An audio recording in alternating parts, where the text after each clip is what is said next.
Assalamualaikum warahmatullahi wabarakatuh. Perkenalkan, nama saya Hibrida Saliha, NPM 30622566046, Prodi PGSD.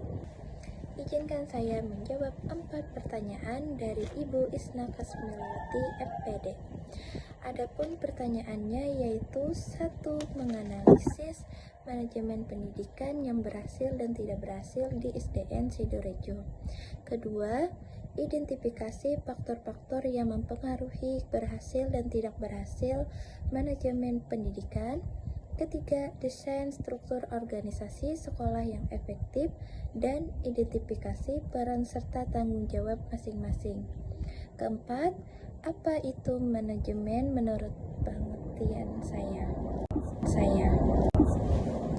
Adapun jawaban yang pertama yaitu soalnya menganalisis manajemen pendidikan yang berhasil dan tidak berhasil di SDN Sidorejo. Yaitu manajemen pendidikan yang berhasil ada kepemimpinan visioner kepala sekolah. Artinya, kepala sekolah memiliki visi menjadikan sekolah unggul dalam karakter dan prestasi akademik, mendorong guru mengikuti pelatihan dan workshop, dan manajemen berbasis sekolah. Penerapan MBS yang konsisten termasuk transparansi keuangan dan perencanaan berbasis data, misalnya pemetaan hasil belajar siswa, dan keterlibatan komite sekolah dan orang tua. Sekolah mengaktifkan komite sekolah sebagai mitra strategis, bukan hanya simbolik.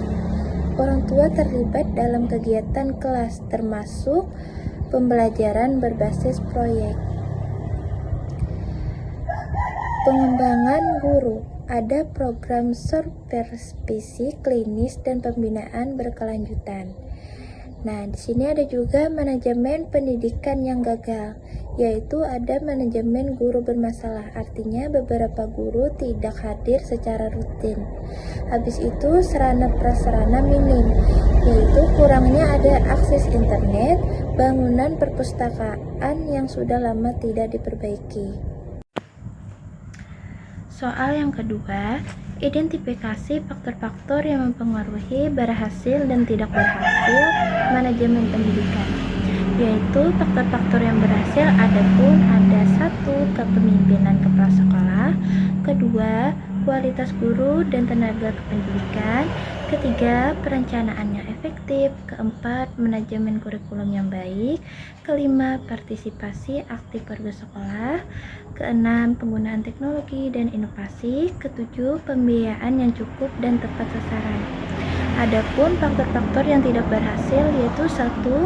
Kepemimpinan yang lemah. Kedua, kurangnya profesionalisme guru. Ketiga, kurangnya evaluasi dan monitoring. Keempat, minimnya sarana dan prasarana. Kelima, komunikasi yang buruk. Dan keenam, kurangnya partisipasi masyarakat. Dan terakhir, ketujuh, faktor sosial dan ekonomi.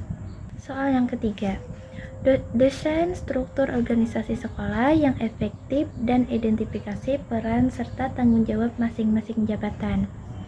Desain struktur organisasi yang efektif meliputi kepala sekolah, wakil kepala sekolah atau koordinator yang meliputi koordinator kurikulum, koordinator kesiswaan, koordinator sarana dan prasarana.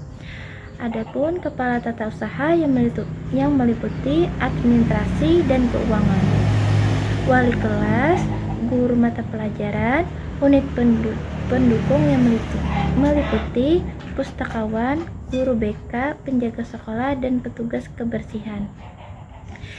Adapun peran dan tanggung jawab jabatan, kepala sekolah menjadi pemimpin utama sekolah, mengawasi seluruh kegiatan pembelajaran dan administrasi, menjalin hubungan dengan komite sekolah dan orang tua. Wakil kepala sekolah atau koordinator kurikulum menyusun jadwal pelajaran dan pembagian tugas guru, memantau pelaksanaan kurikulum, mengevaluasi hasil belajar siswa.